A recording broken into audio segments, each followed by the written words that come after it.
Hey everyone, geophysicist Stefan Burns here. We have just been hit by a high-speed stream from the sun. This is a region of supercharged solar wind, travels faster than normal. You can see these waves coming in with our geospace magnetosphere model, and we're looking at our velocity model. So we have this color legend here to help us see the speed or velocity of this plasma flowing by the Earth. And this has increased geomagnetic activity now to a level of about 5. It's just around that range, which would put us at a G1 storm, though we haven't officially entered into a G1 storm.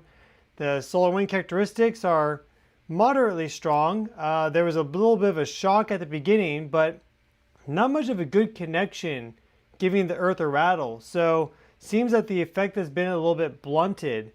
But this is all happening during a new moon and a Jupiter Cazimi. So happy new moon, everyone.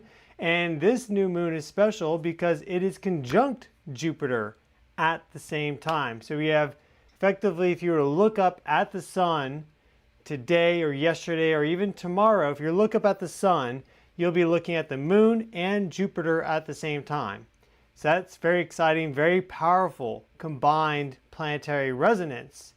And this is all happening if we use Western tropical astrology in the sign of Cancer.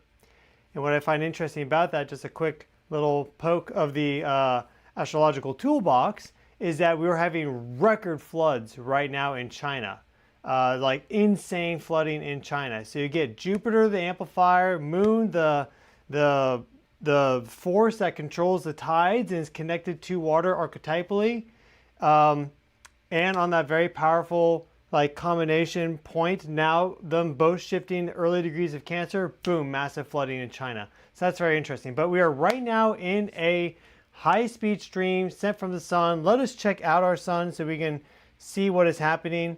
And we'll look at our 211 angstrom view first. We have a lot to talk about today, but we're going to hopefully keep this a shorter live stream because there's it's hot in this basement here. It's been very hot in the United States, big heat dome. So just in general, a lot of wild weather, also some extreme heat in the Mediterranean and also to the southwest of the UK. So in general, just a lot of kind of fire, this mixing of fire and water energy, and just a lot of volatility, a lot of emotions. Summer solstice, of course, was a very big day. That was when the United States entered in and dropped some big old bombs. And that was when we had a very tense Grand Cross. So there's like textbook astrology. If you study that stuff, the fact that that happened on the 21st solstice and with that Grand Cross, along with the other configurations, really textbook stuff. That's why I study this. Here we have our sun. We can see this large dark region in the center of the sun. And this is known as a coronal hole. It's an area where the outermost part of the sun, the atmosphere of the sun, the corona as it's known, is deficient in ions. So the plasma density is low.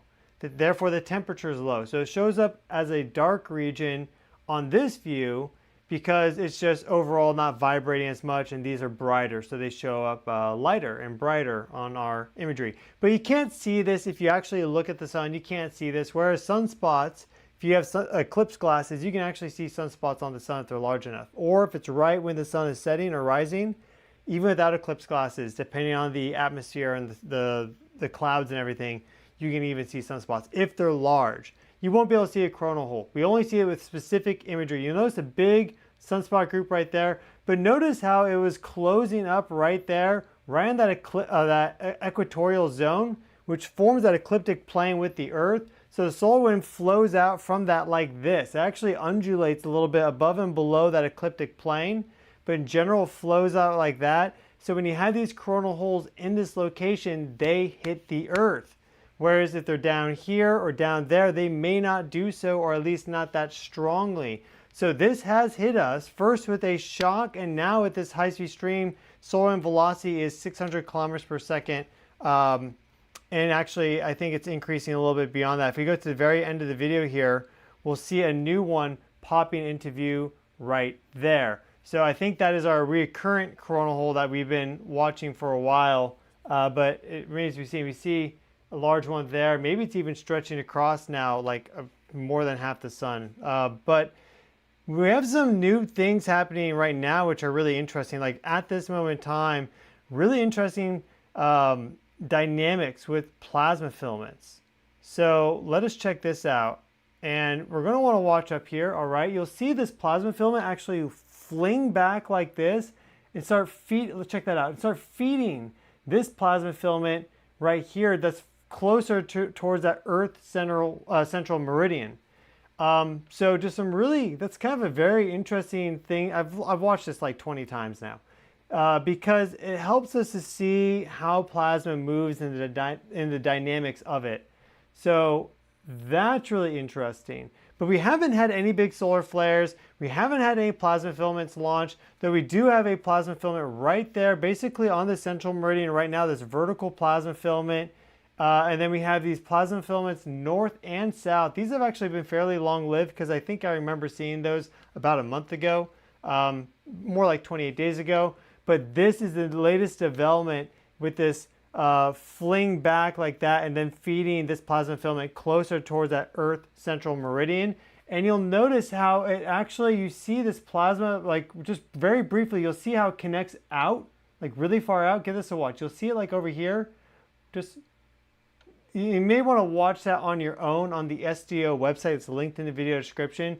But if you watch it closely, like I was like squinting at the screen, you'll see some of the plasma. It's actually, it looks like it's even connecting to something further out. And this is also showing that kind of dynamic too, where some of these magnetic field lines and the electric currents aren't as close to the surface as they may normally be. So look at that. Look at how that's really spreading out. You don't often see that. And then you see this thing kind of connect to some sort of almost like outside field. It's still very local to the sun, but more outside the normal. And then it flips like that. And then we see how it's just sparking now on that plasma filament. So that's very, very interesting. And so we have solar maximum. It's been interesting. There's been more awareness around solar maximum. I just had one of my friends, he sent me a graphic saying it looks like the US enters into some sort of conflict with the Middle East every single solar maximum, which is true. That does happen. If we look down the record of solar maximums, we always seem to have something happening in the Middle East, or at least some sort of like big change with the Middle East and that surrounding region with solar maximums. And now, of course, we have this new Iran thing. We have this Jupiter new moon Cazimi, which is a really powerful force and factor right now. Make sure you set your intentions for that new moon that is active right now. So look at, if you know your astrology, look at the Cancer sector of your chart and figure out what it is that you wanted to kind of set into motion, and then watch those seeds sprout over the next 12 months or so, and even just that moon cycle as well. The 28-day moon cycle, but then also the longer cycle going from Cancer new moon to Cancer new moon. This one having Jupiter there makes it extra potent. One of the best new moons of the year. But in the background, we have this we have this Saturn-Neptune conjunction that is approaching. They go exactly conjunct in February 2026. People have been talking about this for a long time. I'm going to be making more content on this as we go forward. I've already been talking about it for a while now, of course. But they nearly get conjunct in January. And specifically, there's 2 to 3 days where they're like right super close together, only 13 arc minutes apart. And that is July 13th to the 14th. So we are seeing now the shift of 2 big outer planets to the very beginning of the zodiac, and we're seeing really big geopolitical shifts, really big shifts in terms of finance and what is valuable, like a reevaluation of gold, these new digital currencies coming online, really reaching some high valuations, like Bitcoin specifically. The last Saturn-Neptune conjunction that we had at the very beginning of the zodiac actually was around 600 BCE, which roughly coincided, like, you know, within like a couple of decades of the birth of coinage. They used electrum. It's like a silver gold blend, maybe a little bit of copper. So really interesting, the energy that is at play right now because of the Saturn-Neptune conjunction. And that will be only 13 arc minutes apart in July, specifically July 13th to 14th. But the entire month of July is action-packed as a result, the busiest month of the year by far. And as a result, like what we're seeing right now, expect that to get even more amplified. Like we are accelerating towards that, especially because we just had this new moon cycle start. So the next full moon is going to be in July around that time frame, a little bit before. But that is the dynamic. And if we talk about the next full moon, it's going to be in Capricorn, which is about like the established, anything, the established structures and elite and power and politics. And so that's what's going to be resonating right before we get this conjunction, super near conjunction July. But if you have been, some people have been kind of taken aback by what's been happening, don't be surprised because it's going to get crazier. It's going to get crazier. Almost certainly it's going to get crazier. And I was actually watching this video, this guy was breaking down game theory, and it's like perfectly resonant with the astrology. So I'll talk for the next few years. So I'll talk about that as well in a different video. And if you're new to the channel, hello, I'm your host, Stefan Burns, geophysicist, space weatherman, and more, just a person on this planet trying to understand what's happening. I share videos almost daily looking at what's happening with the Earth in terms of geologic events, geophysical energies like the Schumann resonances. We also discuss space weather, solar activity, like what's happening right now, planetary resonances like these historic conjunctions and shifts of different planets into new sectors, and also cosmic forces. So if you like the sound of that, then please subscribe. Here we have our 304 angstrom view. We'll see this flip of that plasma filament as well. You see these other filaments a little bit more clean or nicer in the 304 angstrom view, and you still see that coronal hole right there. So that's now in that geofictive position, hitting us right now with this high-speed stream, and therefore we're at the beginning of a geomagnetic storm. But that's really fairly small in effect compared to how we're at the beginning of a much larger historic storm, you could say, societally, culturally, financially, and more, geopolitically. So there's this fractal representation right now of this conflict storm energy because Saturn, Neptune, they are in Aries. They're shifting into Aries for Western Tropical. And this is based off of the seasons. And it's also a better reference frame if you are sticking to the local solar system. If you are concerned about outside the solar system, then you want to use like sidereal and true sky position with the constellations. But if you want to actually accurately track a degree angle in the solar system and maybe the energies that contains, unique archetypal energies that's contained within that degree point or range, then you want to use Western Tropical. So both are very good systems. As it relates to Western Tropical, they're moving into the very beginning of Aries. And so that is a very martial sign. It's also a very intellectual and spiritual sign in the higher expression because you take that masculine energy and actually funnel it towards spiritual advancement, evolution. So you're going to see a bifurcation over the next 14 years, but especially over the next 2.5, because Neptune will be in Aries for 14 years. Saturn will be there for about 2.5 to 3. So it's going to be really strong for the next 3 years with those planets there. And then for the next 14, we have Neptune there.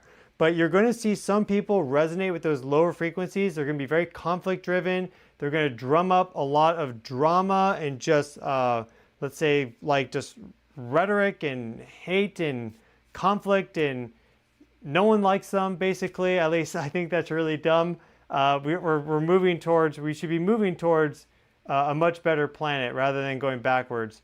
But then there will also be this shift of people making a choice to pursue their own spiritual soul consciousness evolution journey, spiritual development, and really live that life and shine that energy outwards and build that resonance out. And so there is this conflict even between the two of those. Which one is going to win out? Are we going to continue to go down this path of just warmongering and conflict? Or are we finally going to ascend into a more enlightened global civilization? That is one of the big things right now. So be mindful of that, because these energies are powerful, and there are forces working to keep you focused on conflict rather than what's inside yourself. Evidence for that is the age of Aries. If you talk about the astrological age of Aries, that is when we had all the great spiritual masters come onto Earth. So you had Confucius around, I believe that was like 600 BC, around the birth of coinage, same time, around the same time as this conjunction. You had Buddha, and you also had Jesus. By my calculation of the astrological ages, it ended right around the time that you had the Roman Empire convert to Catholicism, basically. And that was around like 200, 250 AD. So, what was it? Constantine, right? Constantine, then Constantinople. So he converted to Catholicism, and that was 200 years or so after the birth of Christ. So he was also in that age of Aries. Some people put the age of Aries starting right at 0 AD, and then, or ending, and then the age of Pisces starting at 0 AD. But based on my calculation of the ages, based on the actual size of the constellation and a variable precession rate, which there's quite a lot of evidence for, the age of Aries went from, I believe it's 1400 BC to 200 AD, or 1400 BCE to 200 CE. So that involves all the enlightened masters, basically.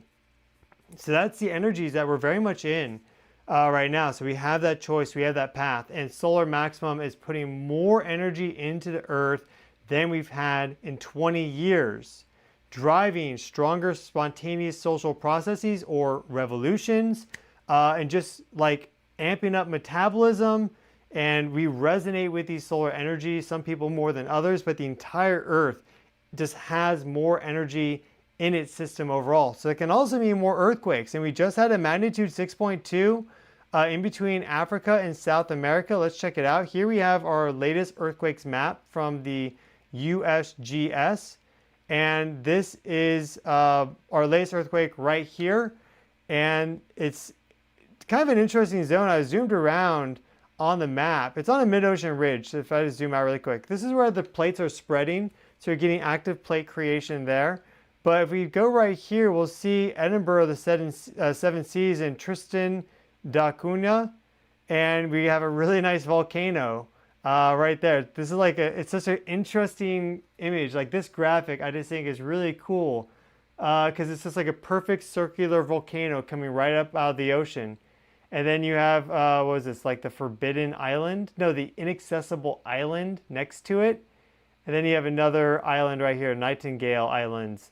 So just like an interesting little, not even chain, I wouldn't even call that a chain of islands, but a little interesting patch of islands right next to, pretty close to this 6.2 that just popped off at 22:16 Universal Time on the 25th. It is now the 26th of June Universal Time. So that's not related to the volcano. It is the mid-ocean ridge. That's just normal spreading. But 6.2 is pretty big for a mid-ocean ridge. So then I covered this on the last live stream, but we did have this 6.2 east of the Philippines. It originally came in as like a 6.3 when I saw it, just like 5 minutes afterwards. I guess they lowered it to a 6.2. And then we have had just a few earthquakes occur here near Guam, and then this one here near the, what was it, Anatahan Island, which is interesting. It's just a 4 point, what was this, like a 4.7, I think, 4.8, because that is pretty much perfectly, not perfectly, but it is in between Japan and the Philippines, where there's a lot of interest right now because of a variety of things floating around the internet. The July 5th prophecy. We won't discuss that today. But in general, just a lot of activity because we see this 6.2 right here. And then we see that there's been a lot of earthquake activity near Japan. Here's this 6.0. And then we have this swarm here off the coast. And I think this is still active. Let me put this on our latest measurements. And we'll see how many popped up for today. Maybe it's cooled off a little bit in terms of at least the higher magnitude earthquakes. Just a 4.5 today on the USGS map south of Japan, but there were over 200 earthquakes that popped off really quickly. And I am forgetting, I mean, I'm not anymore because I'm bringing it up, but we did have a earthquake swarm here off the Nicobar Islands. And so if I set this, that is something that just started occurring yesterday. And so a whole bunch of earthquake activity actually. I mean, this is the magnitude 5 right there, magnitude 5.4, 4.6. So a lot of earthquakes, 5 and 5.4 being the biggest, it looks like. And that's just kind of, if you look at the positioning of this, it's kind of interesting. Let me zoom back one more time. You have the earthquake swarm here, you have the earthquake swarm there, you have that one there, and then you have the 6.2 there. So kind of interesting. You almost think that it's going to like fill in there, and you do. You see that, but not with the swarm yet, as far as I know. But we have kind of like this pattern moving across like that. Though, of course, there's tons of earthquakes always in the Ring of Fire, so nothing is necessarily unusual here yet, but the fact that it is like a swarm and a swarm and a swarm is a little unusual. Typically, it's just like an earthquake and that's it, or an earthquake and some aftershocks, but these are more like swarms. So constant seismic energy being released across time rather than an earthquake. You get that big jolt, but then it goes quiet. It could be a big jolt of energy release, but it'll go quiet in between. A swarm is continuous, maybe lower grade in terms of energy release, but it is continuous. Yes, someone just mentioned the Schumann resonances, really weird readings. Let us look at that because they are absolutely right. And I actually have a better way to pull this up, so let me do that. Here we go. And from the Nameless King, we have a huge, huge super thanks. So thank you. You are awesome, bro. I'm not using my normal software, so I can't put you up on the screen. At least it's not an easy way to do that, but that is incredibly generous.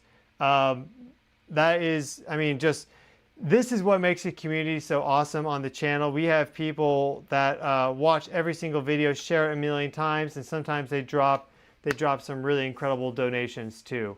And thank you to everyone else that's done a super thanks donation on the chat as well. So I'm beyond blessed to have grown this channel and to have all of you here supporting the channel. And I think it's likewise, I think you all feel fairly blessed too that I've done a lot of hard work to build up this channel, because it's been a tremendous amount of work to build this channel, but I'm very happy to do so. And collectively, we are stronger together. That is the message of the times, that if we work together as a community, enter into coherence together, and we choose our frequency. What's the frequency that we're going to choose? Is it conflict or is it peace, right? Is it suffering and sorrow, or is it bliss and happiness? Like, that is our choice.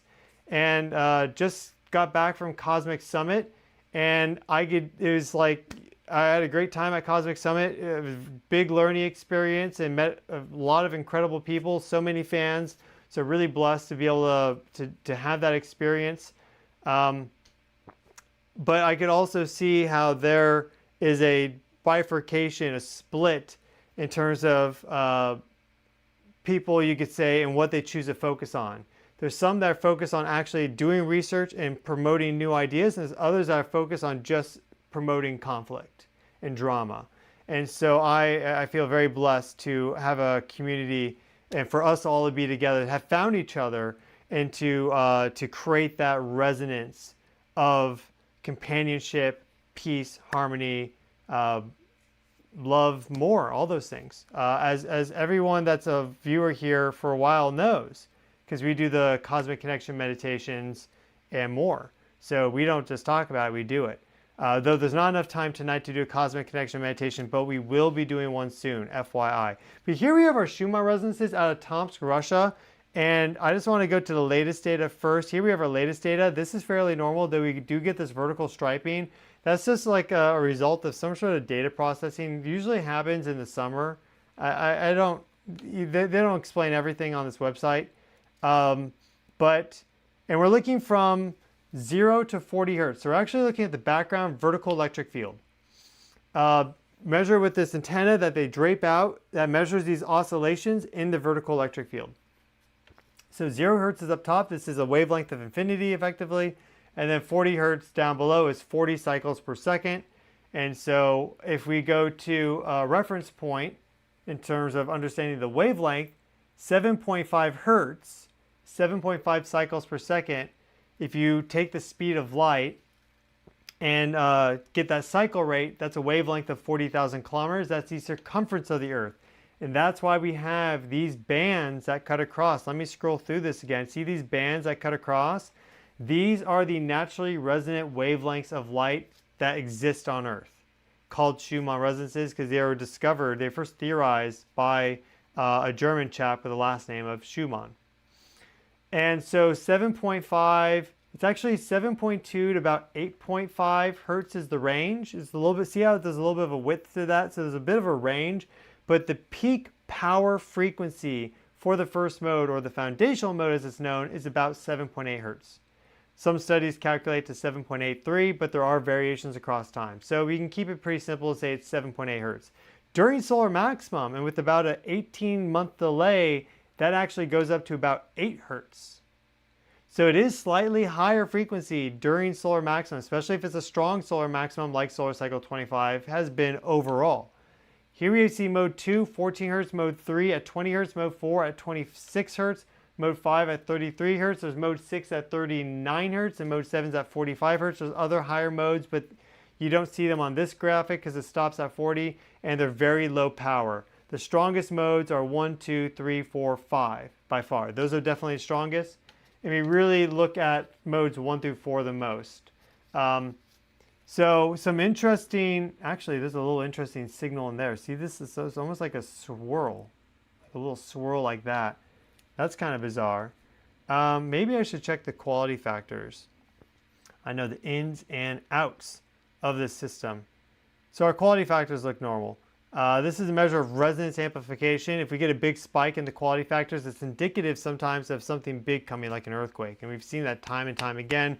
Longtime viewers, you guys know.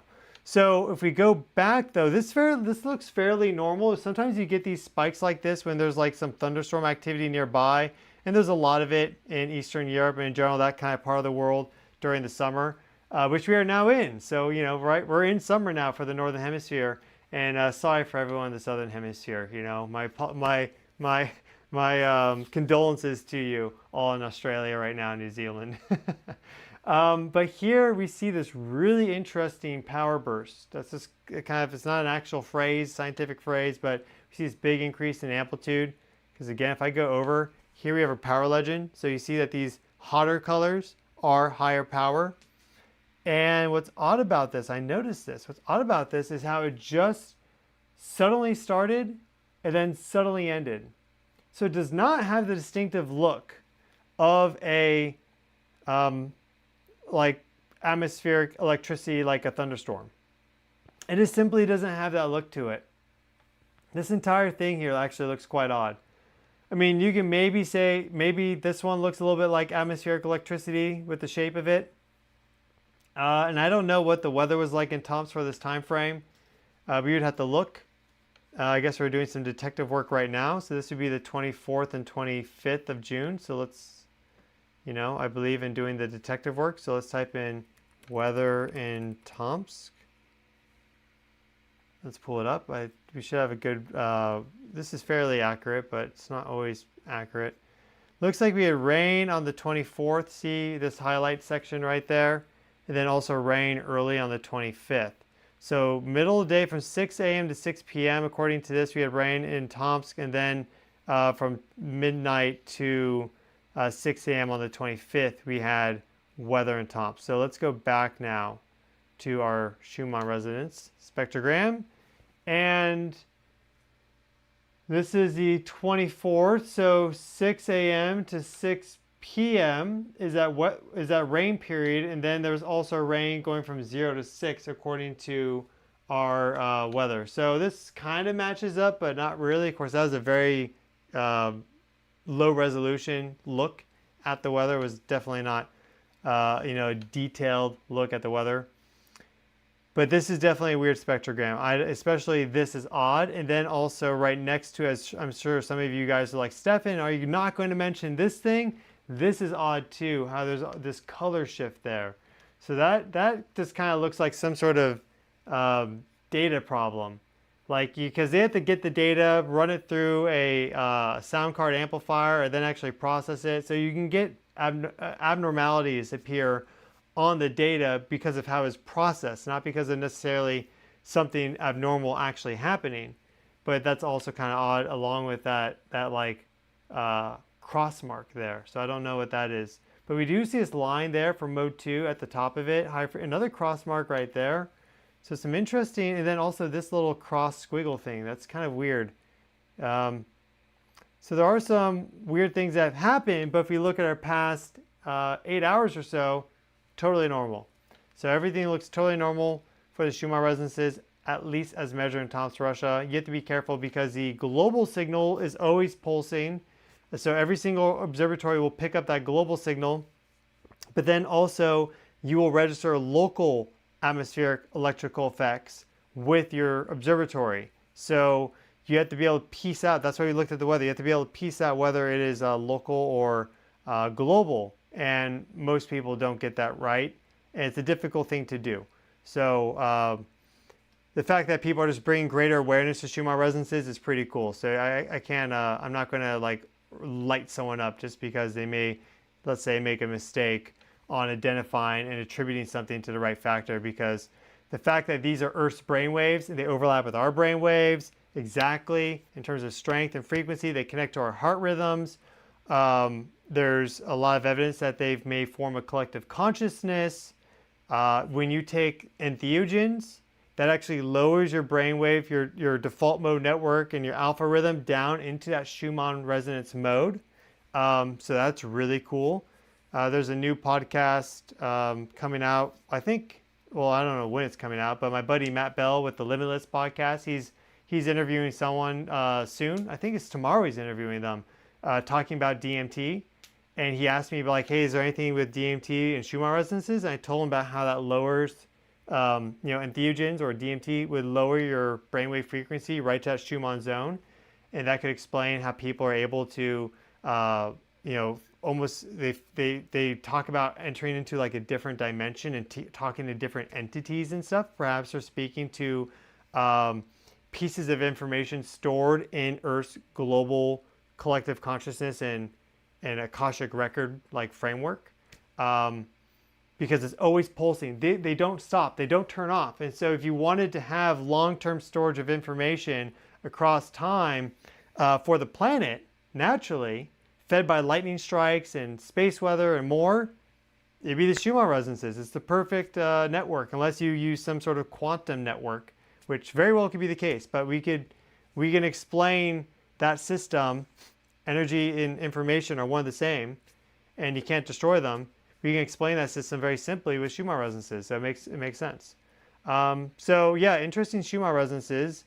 And here we have our HP30 index, which shows us geomagnetic activity. We see how we've been ramping up. Let me go over here. Look at this. Very quiet. Ramp, ramp, ramp, ramp, ramp. Up to a 5, but only for an hour right here. And now we've been going down. And if I go to our real-time solar wind, let's give a look. I'm surprised I did not show this earlier, but here we are finally looking at a real-time solar wind for this high-speed stream impact. And we see how quickly that velocity went up. So we bottomed out around 400 kilometers per second, and now we are all the way up at 650. So that's a pretty big jump. More than 50% jump. Even went up to like 670, 680. I just saw 680 there.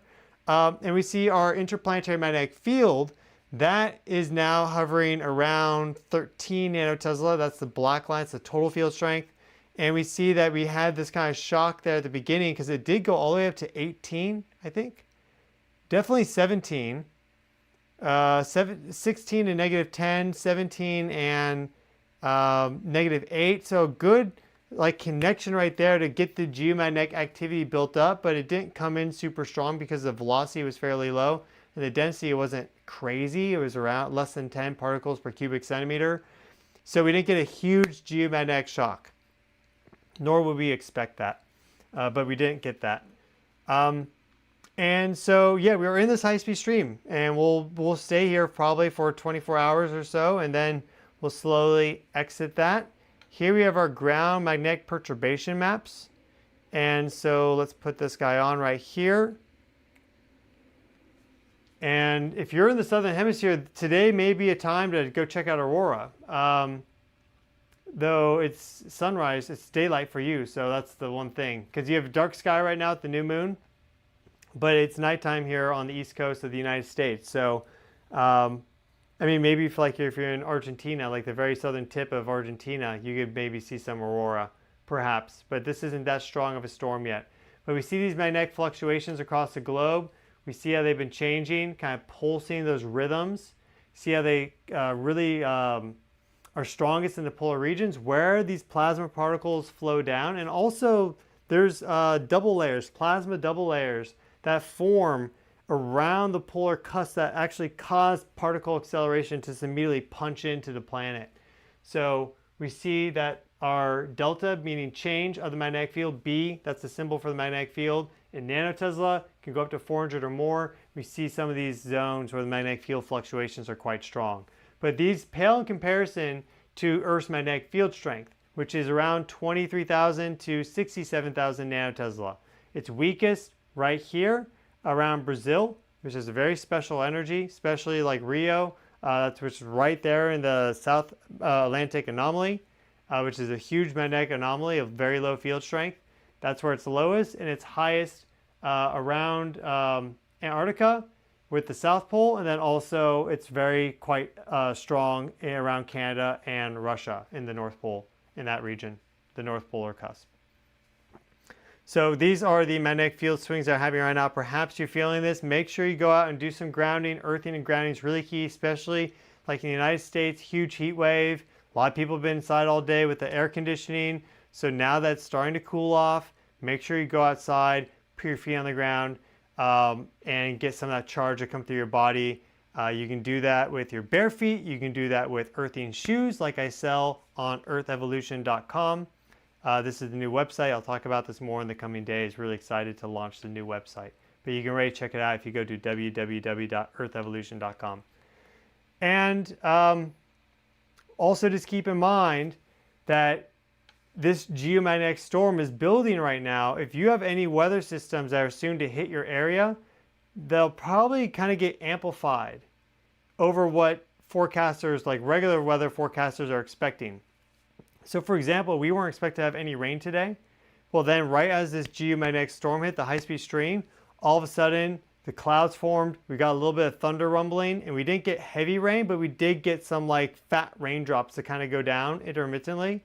And so that was definitely not on the forecast, and all of a sudden it was, because the infusion of that plasma energy strengthens tropospheric weather patterns. There's good data on that. And if you just pay attention, you'll see that time and time again. Like really, it's quite obvious if you pay attention, seeing how these space weather impacts all of a sudden will change your local weather where you are. I mean, it's not every single time, but it's quite often. And so I think that's about it. Just I want to show you this historic conjunction between Saturn and Neptune on our solar system scope, which is an application which allows us to see the position of the planets. Here we have solar system scope, a wonderful application, and you can see actually immediately this planetary geometry that is active right now. Check out this alignment: Mars, Mercury, Venus, Ceres, Saturn, and Neptune. This is from a heliocentric perspective, but look at that alignment. Really, really nice alignment. And then we see Jupiter there on the other side. So I touched on this in the last live stream, but you have the solar wind flowing out. You have an inward electric current flowing in along the ecliptic plane. So you have this electric current going from the outer planets, then through eventually Jupiter, eventually reaching the Earth before it spirals into the sun. So then you have this aligned gravitational vector, and that's a very interesting thing. And so we've been seeing, the 6.2 with the Philippines is 6.2 today, and now this geomagnetic storm with the open magnetic field connecting to Earth. So we could get something. I'd say we should have there's an earthquake watch for like the next 48 hours, I'd say, especially with that new moon also perhaps amplifying the tidal effects, Well, it is amplifying the tidal effects. Whether that's enough to tip a significant fault to rupture, that is a different question. But earthquake watch for the next 24 hours. But let us zoom forward to our dates in July, where these two get really close together. So, because we're going to look from a geocentric perspective, see how close they are already? Let's zoom forward. We're going to go to July, I think it's 13th. And look how close together they are, Neptune and Saturn. Nearly conjunct. And then if we go forward, okay, I'm going to go forward. Of course, they're both moving through the orbit, but see how now Saturn shifts retrograde right on, I think, the 14th. It goes retrograde. Neptune then starts to move retrograde compared to Earth, because actually, see how the Earth is moving in its orbit like that? So Saturn's still moving forward, but we're moving faster. Then we actually get a nice Mercury Cazimi here around September. And actually, that's right in between eclipses, I believe, as well. So we have some stuff coming in September. Long range forecast for the middle of September. I've been talking about that very lightly. I'll have a chart out for you guys soon. But then if we go forward, we're going to go all the way into 2026, okay?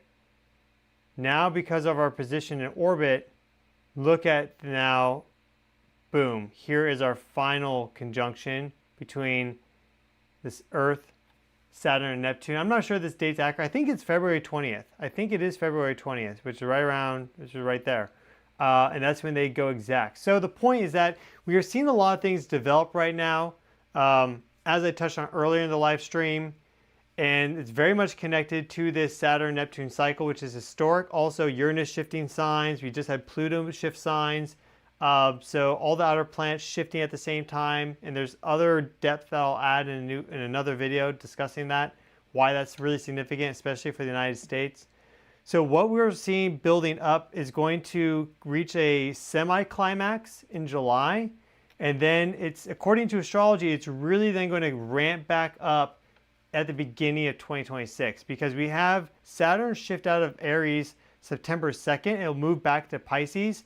And then we'll have Neptune move back to Pisces October 23rd.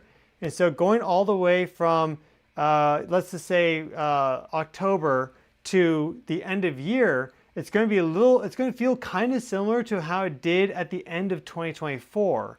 It may feel like, oh, things have cooled off, things are back to normal, but then we get this acceleration to pop in February, and then we enter into a new era. So we're seeing a big acceleration with certain things, especially war, right now on the planet. And that's going to likely amplify further in July.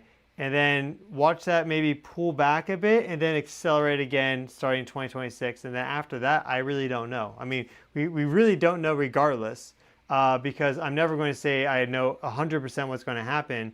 But astrology is a pretty good, very accurate tool, I would say. So it's one to put your chips on. J.P. Morgan, said, and this is a true quote. J.P. Morgan said, "Millionaires don't use astrology; billionaires do." It's, it's wild when the richest guy in the world at the time, I believe he's one of the richest guys, is dropping bombs like that. And other places right now are dropping bombs. So what we need to do is we need to drop a peace bomb, we need to find coherence within ourselves, which is why earthing and grounding is so valuable. It helps you to differentiate your energies. Take any chaos energy you have that doesn't serve you, part of your not self, and just shoot that down to the earth, and then create that void space, and then bring in new energies that do serve you.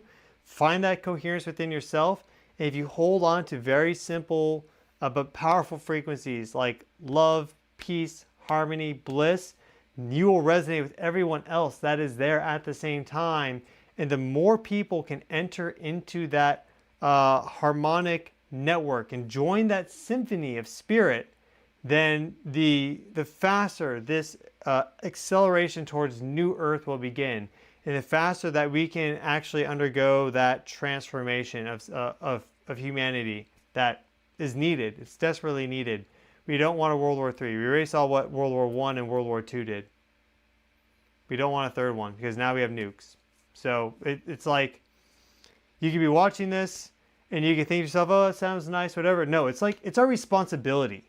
This is like our sovereign, really important responsibility. Like our life mission responsibility is to do this. So like we all need to meditate on that and really, really take that in and sit with that and fully understand the implications of what we need to do now and for the next 12 months, 18 months, for the rest of our lives, because we only have one shot at this. And if we F this up, the whole earth may be effed up afterwards, and it'll be fine in the long run. It'll just shake off any radiation. I'm talking like if there's some global nuclear event, right? Like the earth in the long run will be fine, but we won't. So we need to like come together and hold these resonant frequencies. We know the science. We know the spirituality. The beliefs have been around for 2,000 plus years. The science is well understood at this point. The physics. What is needed now is for us to consciously recognize how important this is and actually do the thing, which is why I'm talking about this on the channel. And some people that comment are like, bro, you should just stick to the science. You know, just stick to the science reporting because you're good at that. Don't get into the pseudo science or spiritual nonsense or quackery or wahoo. But there's no really speaking to us people, in my opinion, because you just don't get it. So we're the ones that get it. We need to do this. It's our responsibility, because how else are we going to do it? The change that is unfolding that needs to occur towards peace on this planet is from the bottom up. It's from the grassroots. So, I mean, this wasn't something that's necessarily going to talk about in the video, but like the storm is here. The storm is here. Question is, how are we going to use those energies for ourselves? Because chaos is a ladder, and therefore provides opportunities. And the more conscious you are, and a little bit the more clever you are, the more opportunity presents itself for you with these chaotic energies. And chaos isn't bad. It's just an order beyond our understanding. So for us to understand that, we need to enter into these higher vibrational frequency states. So that's a good place to close. I'm your host, Stefan Burns. Please subscribe to the channel. We're going to be talking about this a lot more. Sometimes we do just cover what's happening with space weather and earth geophysics, things of that nature. Big earthquake, we'll go live, talk about it as soon as I can. I consider myself on call with these things. So, I'm not going to wait around 18 hours or 2 days to release a video when there's something happening now that's important. The only time is if I'm like in the middle of traveling, which is not that frequently. So you can consider myself, on call. I jump on it when need be, so you can get the latest breaking news on this, but we also go into all the spiritual stuff as well. And honestly, that's more important. I'm seeing that there's a little bit of a decision point, like with my channel and like what I talk about, which is like science or spirit. And I think the wave coming in is much more spiritually based. So happy to walk both sides and to be that bridge for so many people. I think that's hugely important. But I'm not someone to just ignore the spiritual stuff because maybe some people don't get it and they're not there yet. I'm there. There's a lot of other people that are there. So we're going to move forward and bring in and usher in the new earth that we need, because that's only being done from a spiritual perspective. We've had these very enlightened masters come onto our planet thousands of years ago, and they're up there now. They're like, what is taking them so long, folks? I gave them the playbook 3,000 years ago. Like, what's the deal? 3,000 years. Like, can we finally like move on to the next level? How many times? And we don't have unlimited one-ups on this Mario level. So how many times are we going to be stuck at like level 1 on Mario before we get to the next one? Like, come on, let's wake up, folks. So so please subscribe to the channel if you'd like to be here for the journey. We just hit 333,333 subscribers. And so that's a very powerful master number that is perfectly resonant with everything I talked about in today's video. So that's a synchronicity for you. If you're clued into this, it's very special. So thank you all so much. I'm wishing all of you well, send you all my love and blessings. And I just, collectively for just a moment, hold the energy of peace and harmony and resonate that together and say a prayer for the world, for all those affected by conflict, war, and just human suffering. We ask God to bring all those people to a higher state, to alleviate them of these tragedies, to reduce their suffering, and to just raise the entire earth and world and all life together towards a higher state of consciousness so we can live together coherently, cooperatively, and together in peace. Thank you. Amen. And I will see you all in the next video. Love and light. Take care.